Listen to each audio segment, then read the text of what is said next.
Wraith Talks. Yes, guys, it's your boy Mix, and we're back for Wraith Talks, episode 12. And before I say anything, we're getting someone in that's a legend and pioneer, not just in Birmingham, but the UK. He's done amazing things with commercial brands like Nike. If we talk about other things, he's done independent films. He's worked with some of your favourite artists like Dapz and the Map. One of them was Off to Work with obviously the legendary J&E. There's so many great things this individual has done, and what hasn't he done? Like, without further ado, I don't need to say more because I'd rather the man himself grace us with his presence, Daniel Alexander. Jeez, it's like the maddest place that I've done any sort of interview. There we go. Thank you for coming on the show, bro. No worries at all, no worries at all. Let me sort myself out, okay? No worries, no mix-up console. Okay. Obviously, we're in a vintage Rolls Royce today, so man, this is nice. I mean, we're talking about legacy, so I thought you need to make it established as a. You get me? I appreciate that, man. I appreciate that. I love that. Come on. But obviously, for those that don't know Daniel, in your own words, how would you describe who DA is? I mean, if we're talking from a work perspective, Yeah, I would say I'm a filmmaker first and foremost, which is mad because as of late, I've been doing this thing where when people say, "Oh, so who are you? What do you do?" I always kind of go away from work now. I'm just like, "Yo, I'm a dad. I'm a, do you know what I mean? All these kind of things." But from a work perspective, yeah, I'm a filmmaker. I'm somebody that likes to use images to be a representation of my voice, essentially. nice. Obviously, for myself, I first knew Daniel Alexander personally through music videos. So when I started seeing you in the Mandems like videos and like Dapz and all everyone, like I was thinking, yo, this is sick. Because back then, like I don't know what your perspective, but cinematography weren't like a thing like that, especially like in music videos. Like, and when you came onto the scene and you started showing your vision, it was like never seen this before. Like the production scale was different. Yeah, man, it was a different time, man, because it's like people didn't have access to A lot of equipment, video cameras, and not even just access it. There's a lot of the education went there around like, yo, how do I even make a video? How do I make a music video? So for me, I kind of fell in love with that at a time where there wasn't really much going on. So I didn't have a lot of people to look to for inspiration. So like for today, for example, you can take 10 filmmakers, 10 music video directors, specifically. And you'll notice that they're all trying to kind of look like each other because it's like, oh, that person's got this kind of transition, that person's got this kind of look. So their videos look similar. Yeah, of course. When I came on, there wasn't anybody. So I was looking up to people like Hype Williams, who were at the top of their game in America making music videos. That's all I had to kind of compare to. So I was trying to emulate that. So as soon as I came on, my music videos started to, it didn't look like that per se, but it was closer to that. The bar was set essentially. Yeah, man. So straight away the videos that I was doing would land on MTV, land on BET. At the time it was The Box, Kiss, Channel U as well. Channel U, all day on Channel U, bloody hell, all day on Channel U. That's why I first started seeing your videos, on Channel U. Yeah, and then it was MTV because I used to watch Channel U a lot. But then when I started watching MTV, I was thinking, yo, my man's doing bits, bro. And this is at a time, guys, where it weren't really normal as well for like, like a creator from Brough to be going on them. Like it was mainly like London people, right? Like and stuff like that. So that was mad, bro. Like it was mainly just the Londoners that you'd see on TV. So it was kind of new. It was kind of strange, and it was nice in the sense of because it weren't just for me. It weren't just a case of like, oh, yo, I get to put my name on TV and whatever. It was a case of I'm able to get Birmingham artists on a platform that they wouldn't normally be able to do. And that started to be the trend now. It was kind of like, yo, if we go to DA, we know that's going to be a TV thing. You know what I mean? It's going to be a certain kind of level, and of the relationships that are built up now with all these different networks. It was able to kind of push the scene forward a little bit more than where it was. Because you gave it that little oomph now to show like this is the direction you guys need, basically. And it's mad as well because, like you said, like the education on like music videos, what are they, how they should be done, even down to the production scales or like even like a timesheet of how it should be shot on shot cordings. No one knew all this stuff. So when you were showing it to these, like it was like rocket science. Yeah, man, it was mad because I was just geeking out over it though. So I was like, so this was when the internet weren't even the internet the way that it is. Do you know what I mean? So I'd find stuff online and send it to my mom's work. Yeah. For it to print off. Mad. Do you know what I mean? Because man ain't had access to printers like that. So I'm coming back in and I'm just reading every day. I'm studying like, oh, what's a call sheet? What a shot list? Why are they important? What's a Dutch shot? What does that do? And then I'm watching stuff and I'm trying to learn and I'm trying to teach myself. And then, I started off with this little camera from Argus for like 90 odd pound.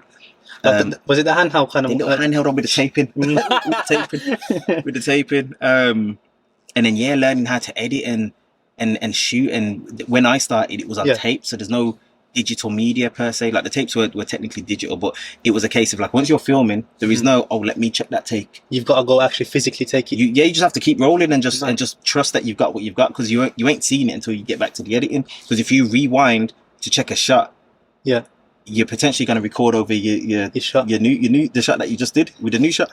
You know what I mean? And, which is mad. Yeah, and with tape, it's very kind of finicky. So it's just like you don't want to do that anyway, because tapes get damaged easily, and like it can get scrambled, or you can be at the end of a shoot, and now the actual magnetic strip of the tape is now damaged and corrupt, and your whole shoot's finished. And it's not like where you can send it off to a computer specialist now, where they can kind of retrieve the data. Like, that's your tape finished. Like sometimes you have to kind of splice the tape with scissors and tape it back together yourself, just to try and get those little bits from the tape onto a computer just in time. So it was long. That's what they used to do with Jaws as well, like the first Jaws. That's what traditional celluloid film. That's it. Imagine, I never knew that. So mad, making me sound proper old. That's what I used to do. Nah, that's pioneer talk, bro. Like, so with that, how would you go to the editing process? Because obviously, as you said, it's different now to edit. It's very quick. You can amend things. It was a tape in a tape machine that had some wires that came off that went into your PC, and your PC had to have a special card that could take the RCA input. Weren't RCA, whatever the inputs were. It was a video and two audio connectors, and then you'd have to play the tape in real time, and your computers are watching it.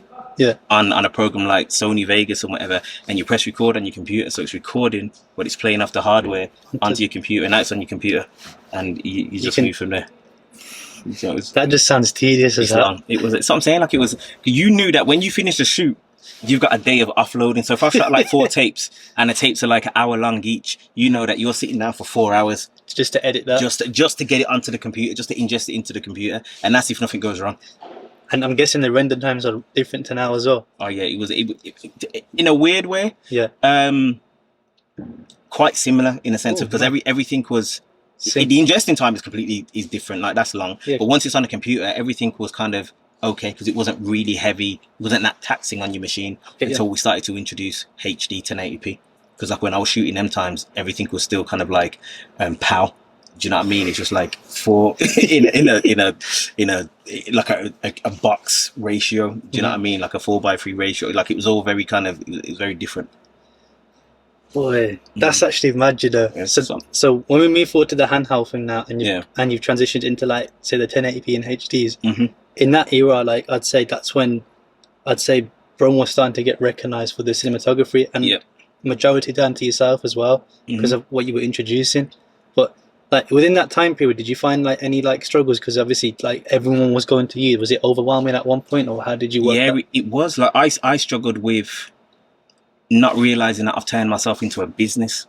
Okay. Do you know what I mean? So I was always more business minded than probably, say, the average person around me in my circle, but I still didn't recognize the fact of, like, this is now a business. Like, people are coming to me, there's a waiting list, there's a particular way that you get back to people, there's a particular way that you instill confidence in people and deal with them. And I had to kind of learn that on the fly, especially when the clientele, a lot of them were my friends, or just man them off the road. So it's kind of like it was, I know what you're saying. You see what I'm saying? So it's really difficult for me to kind of make that transition and really kind of go from somebody that is just has a skill to now, like, how do I turn this into a business and not get overwhelmed? Because, like, there was so many times that I'd get overwhelmed because just there's no support. Do you know what I mean? You're doing it by yourself, and people don't necessarily know what kind of goes into it. And then the thing that I feel like even today I see people go through, and I'm like, oh man, I don't envy it, is the finance side of things, where it's just like you're working with people that are long financially. So it's just like, yo, okay, the video's done, where's the money? Yeah, we'll get you that next week, we'll get you that next month. And then you start doing things like, all right, then I'm not shooting anything unless I get a deposit. And now it's like, okay, now we get deposits, it feels better. But then you learn the next stage of how people work, which is, all right, these guys have paid me a deposit, and it's March, but they ain't releasing that video until June. So they're not giving me the other part of the deposit till June. They're just going to duck me until then. So they've seen the video. They're happy, and now they're just going to duck me until then because they know that the video is safe. So I'm having to learn all these business principles of, like, how do I protect myself and also make sure people kind of respect what I'm doing as well at the same time. No, of course. That's so. when we've moved now into that phase of you've realised that you're a business now. Yeah.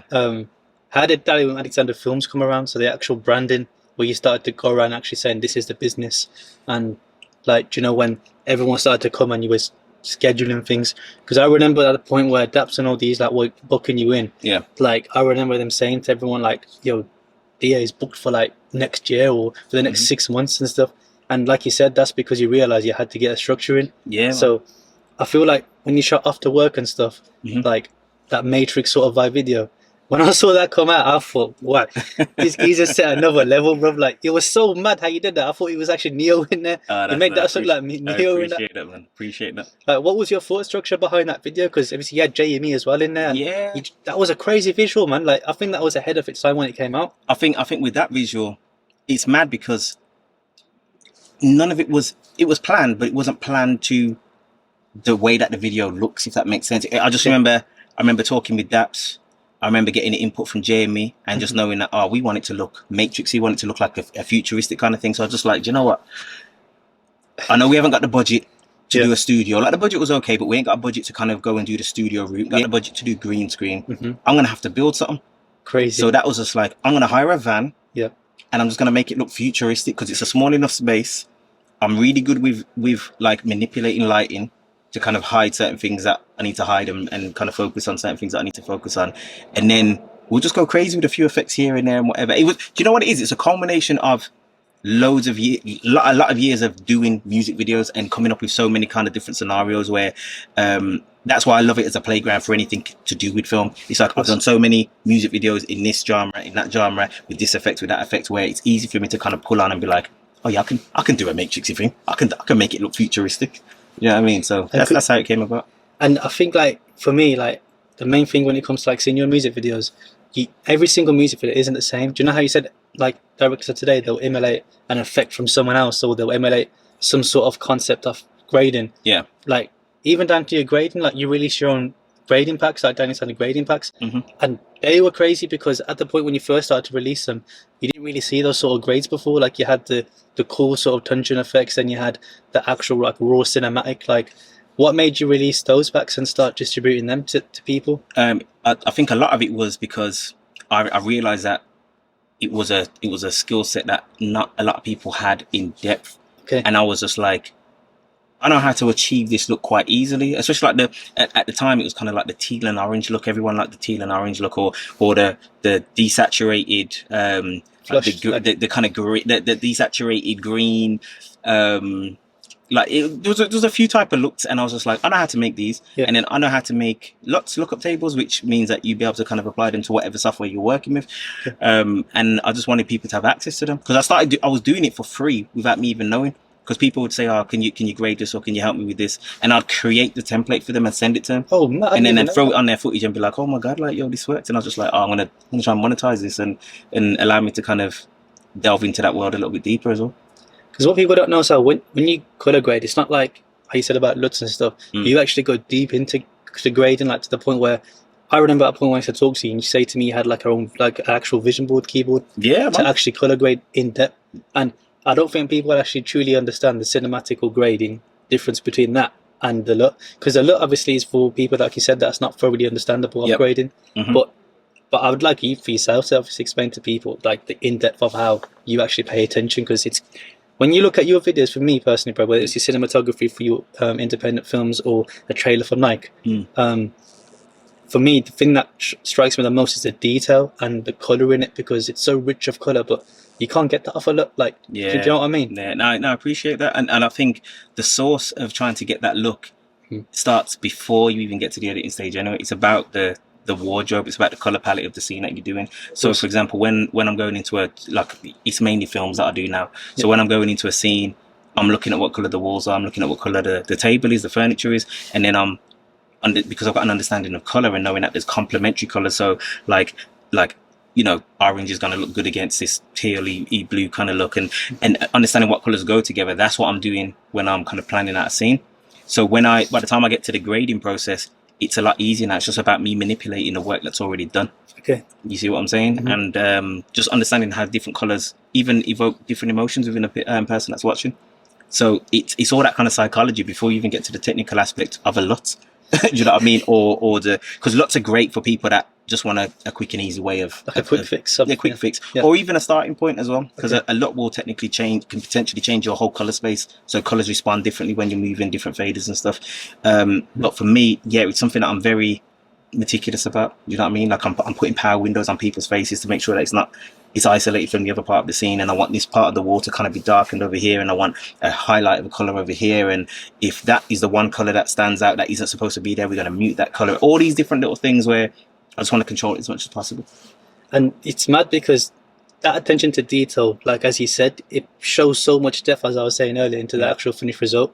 And I've been on set with you, like, where I've shadowed or assisted, and had the pleasure of actually being on your sets to see it, whether it's after work or even if we go to like the South Asian music scene, like with Rackstar, like when you shot with Rax's videos. Yeah, they were fun. Yeah, they were fun, and like it's just mad because the attention to detail you show on set, even down to lighting, as you said, and like I've seen you where you've just spent half an hour on an actual room just to make sure everything's perfect, even down to the shadows. So you're making sure the shadow on the face is correct how you want it. If it's too overspun, you're doing it all over again. No, 100%. Because like for me, it's regardless of what the project is, the way that I see it in my head is this is something that might take half hour to set up, but it's going to last forever technically. Do you know what I mean? Like potentially that's something that somebody is going to look back on in the next 20 years and show their kids. And it might be a reference point for something that I'm doing in the future as well. So it's like, I want to make this moment of history correct. Do you know what I mean? And the best that I can make it for the tools that I've got at the time. No, you're right. And that brings me forward to asking, from your personal perspective, I know it's hard because you've done thousands, but what's your favourite music video where you'd say like that was your favourite time or space where you've directed or produced? Because I've always wanted to ask you this and I've never managed to ask you it. That's a hard one. My favourite music video that I've shot. It's probably, do you know what? It's a bit controversial. It's the music video that made me change the name of my business and understand and understand that I have to change direction.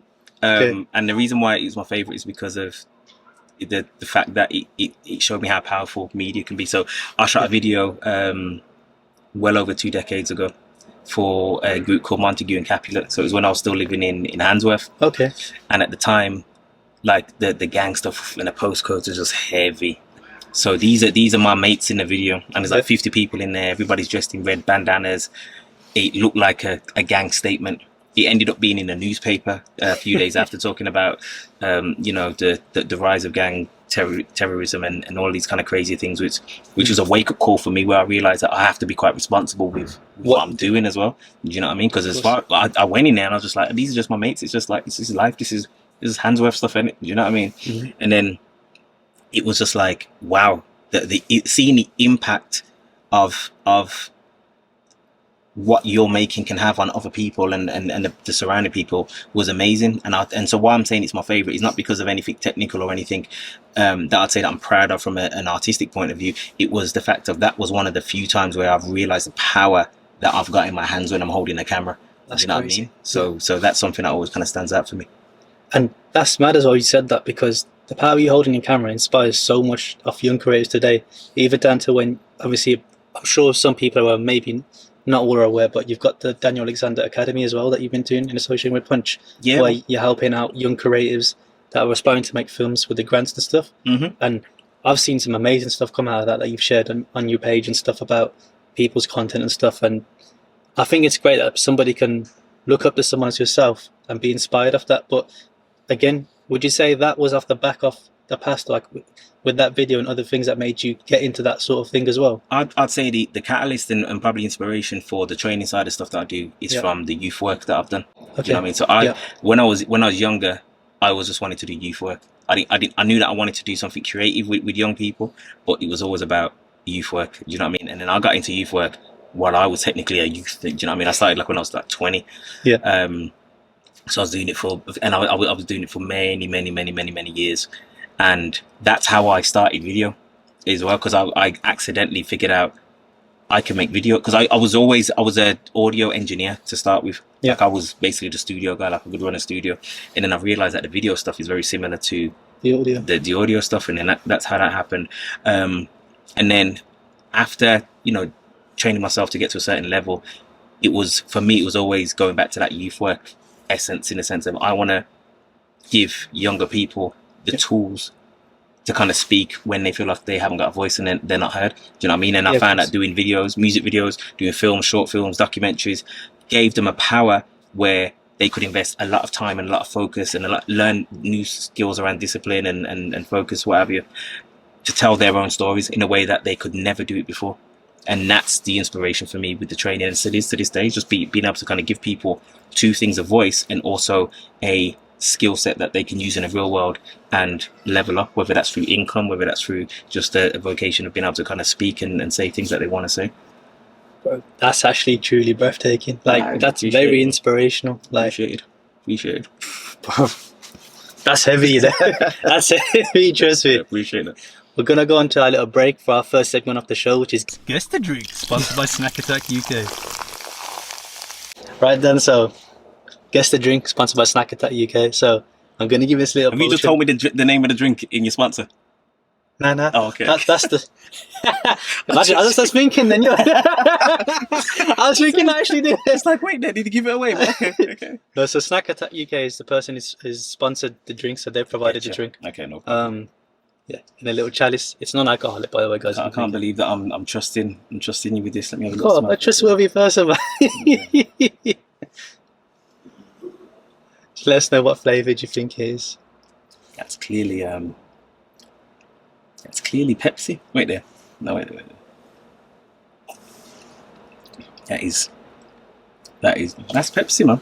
What, like normal Pepsi? Yeah, like wait there, one more. Wait there. There's a hint of cherry. Cherry? Yeah, I feel like a cherry Coke kind of vibe. Wait there. Man, that's regular Pepsi or Coke or... I'm going... Nah, how you gone from Pepsi to Coke? Yeah, same thing, innit? Nah. I Nah. feel like that's a... I would say... now it tastes like Dr. Pepper.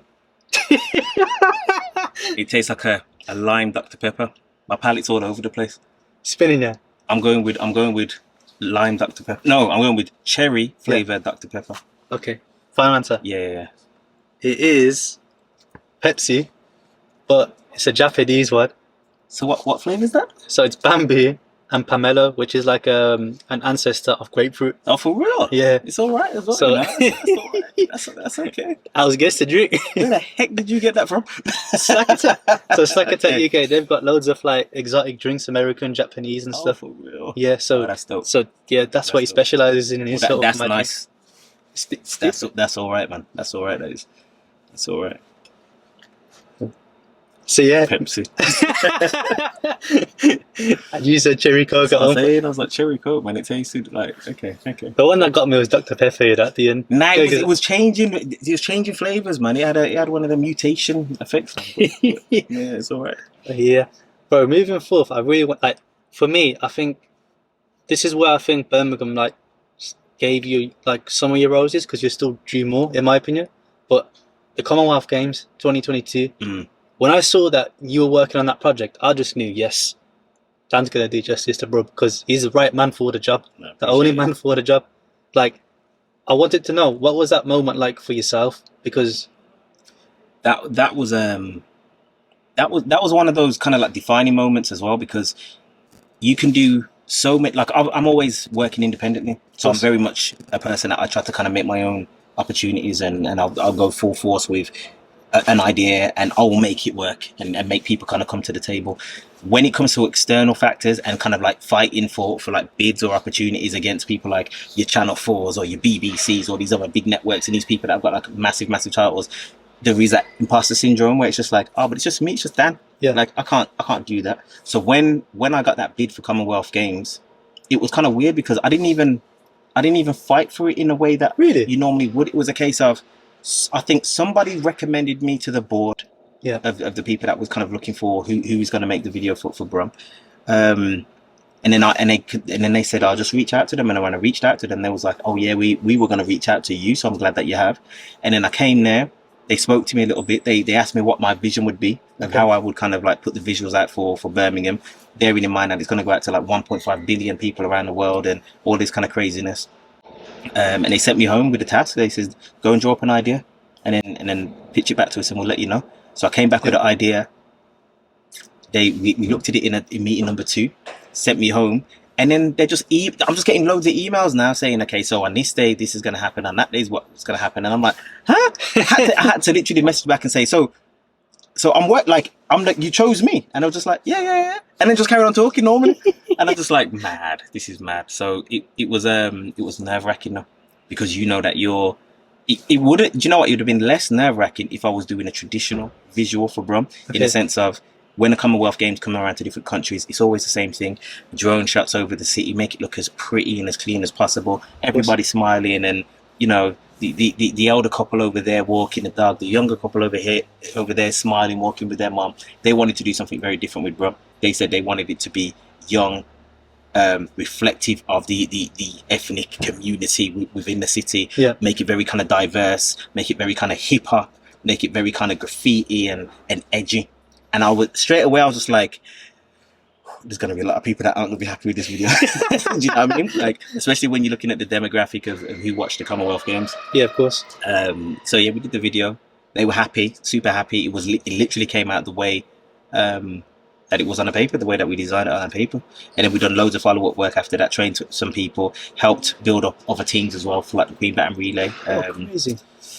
Loads are just ongoing. And it was good, man. It was definitely a game changer in the sense of the conversations that I was having with other agencies after that point. Because for me, like, when I seen that you were working on it, I was like, yo, this is going to be sick. Like, as I said earlier, I was happy because I knew that you're a man that likes to like pay thorough attention and do things correctly, like you said, because you do things with passion. That's you as a person. So when I saw that and I saw the actual final result, I just thought, this is probably his best work I've seen, like commercial-wise, bro. Like, was mad fun. And bearing in mind, like, you've done like BBC, Channel 4, you've done all these interviews before that many of you probably don't even know, maybe even MTV. And obviously, before the interview ends, we'll give like a highlight reel of like things that Dan has done as like our way of showing flowers. Because I appreciate it. You're an inspiring person, bro. And like that point for me was like, yo, it was sick, man. And one thing I love about you as well, bro, is no matter like how many accolades or stuff you do, you're always still true to the people. Like, you'll happily, like, someone would speak to you, you'll give them 5 seconds and give a good conversation. Do you know what I mean? Whereas other people, like, when you're trying to get advice as an upcoming creator or whatever, they're like, oh yeah, whatnot. Do you know what I mean? And I think it's sick to have people in Brough like yourself and others that are there that we can look to as pioneers and as elders for guidance, or even as assistants, or just to give us a little bit of advice. And bro, you as a person, like, even your independent films, bro, like, we haven't even touched on that yet. You've had independent films that have hit 2 million, 3 million views. Yeah, man. And this is all independent. That's some films I'm trying to hide as well. Yeah. Like learning processes, isn't it? I mean, like, let's not talk about them ones, but yeah. No, but like, I don't know, like, obviously every creator is different, but do you ever look back at like what you've done, bro? Is it like a thing where you're on a thing where I've done this, now it's on to the next? Like, how do you... There's no looking back, really. I mean, you look back in a sense of try to learn from. I'll look back for learning purposes. I'll look back for ways that I can make the next step better because of the lesson I took from the previous step. But like, no, because it's an ongoing journey. And I think only recently have I actually even got into the mind state that has allowed me to enjoy things a lot better. Because I used to kind of like subconsciously look at things as destination. Success is a destination. When I get this, when I do that, when I reach this, it classes itself as, well, it's redeemed as successful, and I'll feel a particular way. But it took a while, like many years, to realize that no, it's a journey. It's that whole kind of like the next idea, working towards something, working with people, giving somebody an opportunity, learning something new. For me, that is where my mind constantly is. It's always on that next voyage, that next part of the trip, that next part of the journey. The looking back and sitting down on accolades, they don't really mean anything to me other than who has it helped. Do you know what I mean?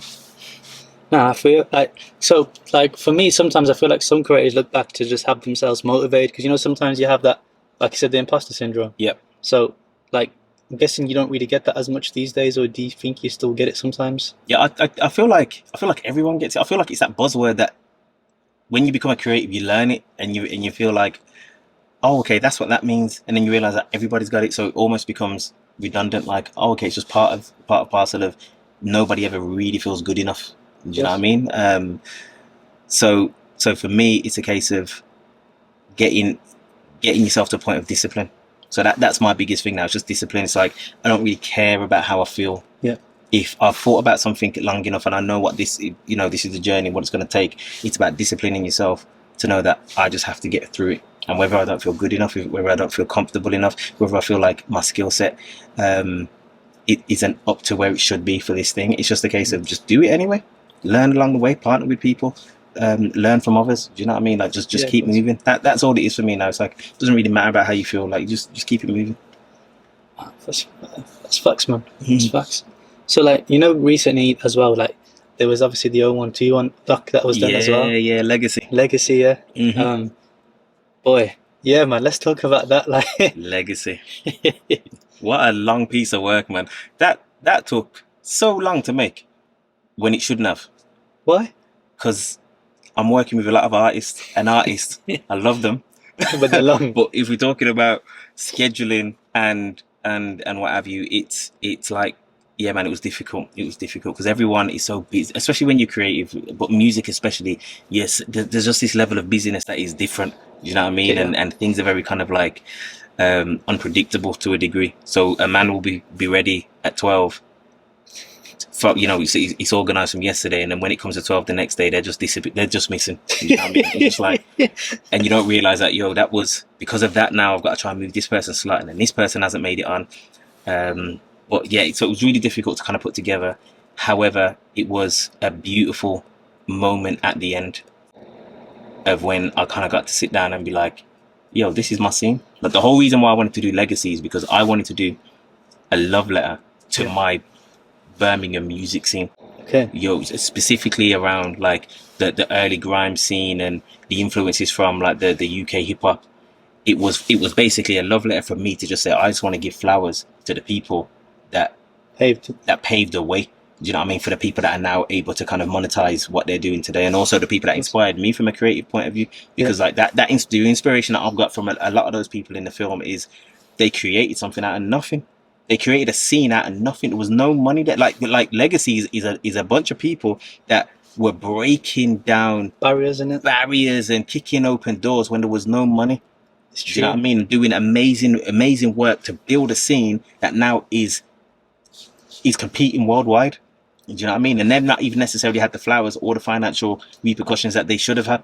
It's true. Like, do you know what I'm saying? We talk about like King Majors, rest in peace, and like the Vaders and so and so. Like Vader, like Vader, pioneer. If you're talking about Brough, it's Vader. Do you know what I mean? Like he's laid down the work, and he still is now. He's laid down the work, so that all the people, the names that you'll hear, the younger people that will know the names that are popping on TV and on radio and whatever, wouldn't be possible if it wasn't for people like your Vaders and your DJ Big Mikey. All these people that have laid down the groundwork that sometimes get forgotten.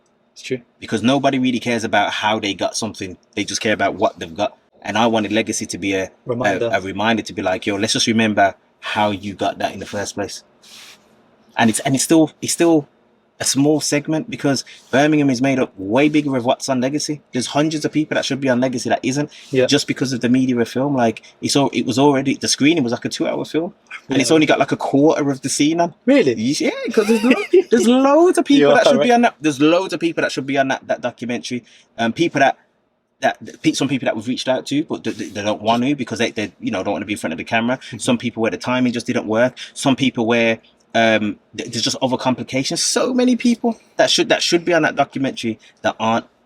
But do you know what I mean? I suppose that could, like as you said, Legacy's point was to show the beginning. So yeah, man. I suppose there's always parts that can be added as time goes along, right? Yeah, and I want other people to pick up the camera and just carry it on. You know what I mean? Because it's gonna be like, I realize why it's not been done before in Brough. Like people have done documentaries, little 0121 here and there, and keep it very compartmentalized, like it's a small bit here or a small bit there. I've realized why no one's trying to tell the whole story, because there's a lot of politics. Because one, you are never going to get every single person on one film. Yeah, it's true. It's just not happening. And the minute you do that, you've now got complaints over there, kickback over here, feedback over there. Why wasn't he on it? Why wasn't she on it? How do you know what I mean? Everyone feeling like they're in, and it's mad because in a way they're right, but on the flip side, it's like someone has to take that brunt and start the story. For me, I don't really care in the sense of like those kind of conversations that may be pushed back. Like I'm okay with that if it means that we can start a journey where we start to tell and document our own story. Because if we don't, people from outside the city are going to come in and do it for us, and they're gonna do a terrible job because they've not been part of the scene. Do you know what I mean? Like I've been there with a lot of these people in the beginning when we were creating the scene. Do you know what I mean? So I remember what it felt like, what it smelled like, what it tasted like. So better that we just start now, and if we get it wrong, at least we've got a blueprint of like, okay, what can we do better on to add to volume 2? Yeah. Do you know what I mean? No, that's for real, man. I feel that. So what would you say, like, obviously, because there's plenty more projects I'm presuming that you got coming up yourself soon. Yeah. Is there anything that we can talk upon now that you've got coming up? So one of the ones that I'm working on at the minute is Gale. So that's a horror film. Was there a trailer released on that? Yeah, man. So that trailer went viral, like 2 million views or something, right? Yeah. It's on what, like, it's over 3. Was it 4? On social media, it hit up like 3.5 million views within a couple of days across like the social medias. Oh yeah. And then it got. So what I did is I basically made a trailer for a horror version of The Wizard of Oz. Okay. And my intention was, I like The Wizard of Oz and I like horror films. I would love to kind of see this in reality. So I'm going to create a trailer of what I would do with that film. So I got some actors together, I got my crew together, and we just shot something. Once we put it out, it just went viral. Every American horror platform in the world, the biggest ones in the world, were reviewing it every single day. It was on. I ended up being. I was interviewed on like a breakfast TV show over there. The film's being interviewed next to blockbusters like Scream and Evil Dead and all these kind of things. And then I just started getting phone calls from production companies in America saying, "Yo, can we give you money to make it?" And yeah, man, like, and we're here now, so we're making it. When can we expect to see that? God knows. It's still a long journey, because we partnered with a company called Chilling in America, and they enabled us to do a short version that was kind of like a proof of concept, and that done really, really well. Again, people fell in love with it, and we're now moving on to the stage of just turning that into a feature film so we can get that out into cinemas in America and the UK. That's going to be crazy. That's massive. It's a long journey, but we're on it. We're on it.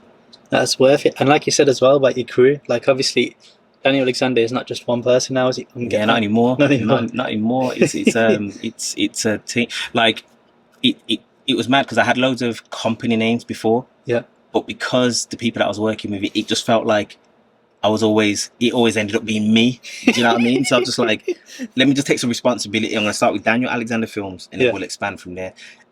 So it was very much a one-man band for a long time, but now, there's teams, there's families, and there's extended teams as well. Do you know what I mean? So I've got all of the people that I'll go to. So I've got my lighting team, I've got my camera team, I've got like a person that works with me now in a permanent basis as an executive assistant. Wow. I've got my producers, writers that I work with. So yeah, there's a nice team. I'm very, very fortunate, very blessed to have a lot of people that are a lot smarter than me around me. Do you know what I mean? So it's cool. Well, man, you're smart as well, bro. I'm getting there, man. I'm learning, still learning a few tricks. You know what I mean? So it's a good journey, man. Good journey.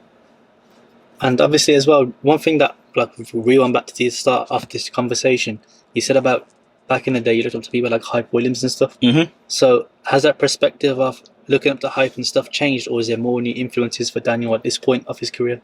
It's mad, because my influences now aren't necessarily people; they're feelings. Oh, you know what I mean? Like, I've just come back from holiday. I just came back from a cruise.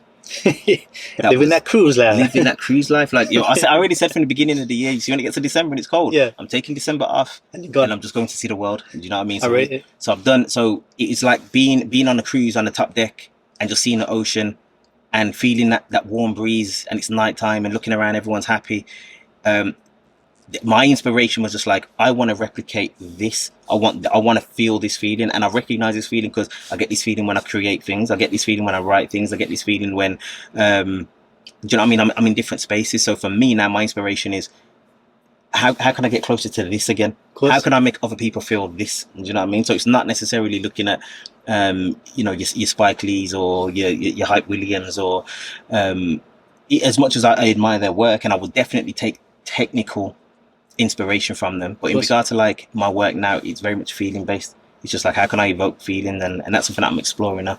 That's actually great, and it's insightful as well, because I don't think I've ever heard anyone say that as well. So it's refreshing as well, because I guess when you go off field, you're going off emotions, like you said. So Yeah, man. it's as you said, it's just thoroughly involved with you through and through. Then Yeah, it's true. Like when you talk to people about their favorite films, usually, especially once you get to a certain age, you'll realize that a lot of their favorite films aren't the best technical films in the world. Do you know what I mean? Some of them are quite cheesy, but it's because of how they make you feel. Do you know what I mean? Like my favorite film is a film called Labyrinth from 1986, Jim Henson. It's cheesy as hell, but it's the best feeling that I've ever got when I watched the film. So that's my favorite film. that's like for me. Like I like Rocky, but the first one, but Yeah, like cinematic, it's awfully done. so I say It's awful, but like the feeling you get off it is just exactly. It's mad. They've crafted a piece of genius emotion churning and tapping into a certain level of yourself that is just absolutely crazy from there. So no matter what, you could have filmed that on an iPhone and it would still have the same kind of effect. You know what I mean? It's true. Like, It's the emotion. Storytelling is dope. Facts, man. Mm. You know what? Before we end that, I've got this last segment. Cool. It's called Top 5 crepes. I just want to know. Don't give me anything. Just interested for the people to know. Okay. What's DA's top 5 crepes? Whether that's on set, on a cruise. Oh Lord, have mercy! Just jamming. You're gonna be upset with me because I'm not even that guy. I'm still. If I could go back in time and get them feeler stacks that I had for PE at school, and I felt like I was the man. Do you know what I mean? Like you probably can get them now, and you just get cussed for them. But I'd say the top 5 crepes now. I don't even know what's out now. I don't even. But like I buy stuff by accident when I'm out. Do you know what I mean? But I love an accident. now for real. I'm just like, they will go with what I'm wearing. But I tell you the trainers that I'll tell you a pair that I've seen recently. So I went to a 50 years of hip hop celebration. Oh, I've seen that online. Yeah. Yeah, man. There's like this whole art thing in Leeds Museum, and they've got a pair of trainers that I remember seeing back in the day. Some Ewings, some Patrick Ewings, basketball ones, some blue and orange ones. I don't even know what they're called. If anybody's watching this and they know, please hit me the link. That's in my top 5, all 5 of them. That will take that place like I want them. Do you know what I mean? Because it's like a flashback to the time when I remember I used to look at crepes and that, and I'd be like, yo, I care about them. You know what I mean? And I don't really remember feeling like that way outside of that basketball era, that NBA era for me when I was in school. And then it was the TNs as well, the 120s or the 110s, whatever there was. Mm-hmm. And I remember they started coming out with these mad patterns like these Versace patterns and all these kind of like blue and gold and all these blue, do you know what I mean? And now they're coming back as well. And I'm like, yo, I had these in school. What's going on? Like, I'm confused. Like, what's going on? But yeah, retros. Yeah, man. If you're calling them retros in my head, I'm still like, yo, I still want a pair of these new because I had to get some hand-me-downs back in the day, man. So, yeah, man. I might just buy a pair of TNs just to see if that feeling is there, like I can afford them, man. Do you know what I mean? So yeah, my top five crepes. I'm just going with the Ewings, man. The Patrick Ewings, the NBA shoes, and it's taking all 5 spots. That's cool. No, it's taking all 4 spots. Them feeder stacks that I had in school. They're still there. That's taking a spot as well. Yeah, if you know what them Patrick Ewings are, make sure you hit up Dad. Yes, please. Because he needs. I need them. But bro, before we end, see, hit them with your social medias. What's coming up? And yeah, man, just. Sure thing. So Instagram is where I am mostly. So that's Daniel Alexander Films. Search me. That's it really. You know what I mean? It's mainly Instagram. What's coming up next? So we're working on Legacy. We want Legacy to come out as a 5-part series now, as opposed to how we've seen it in the cinema. Nice. So it's not going to be coming out as a full film. It'll be 5-part series. The Girl project that we spoke about, and it's also probably the biggest project that I've done independently to date is being worked on right now. And if it all goes the way that it should do, it should be an absolute game changer. That's all I can say. I need to see I need to be at the premiere for that, bro. I'm upset with Jeff. I'm not invited to the premiere for that. You're there, man. You're there. Yeah, man. So it should be good. But yeah, make sure you hit up Dad. Oh yeah, by the way, if someone wants to like inquire, like on booking you and stuff, is the best thing to hit you up on the gram? Or the gram or the website, the official website is danielalexanderfilms.com. Either way, man, I'm on the digital space of the world now. So yeah.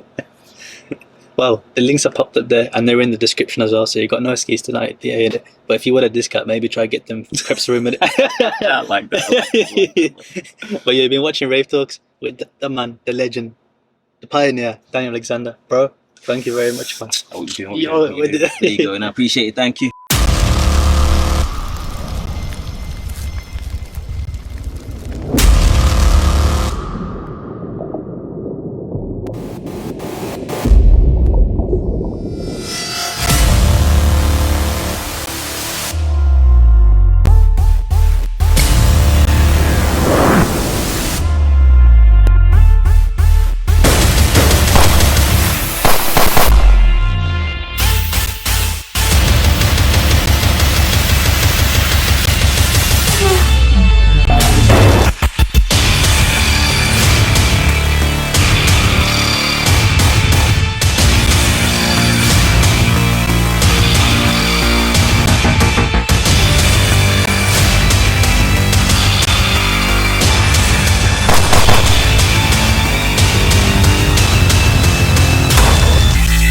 I'm Daniel Alexander, and you're watching Wraith Talks.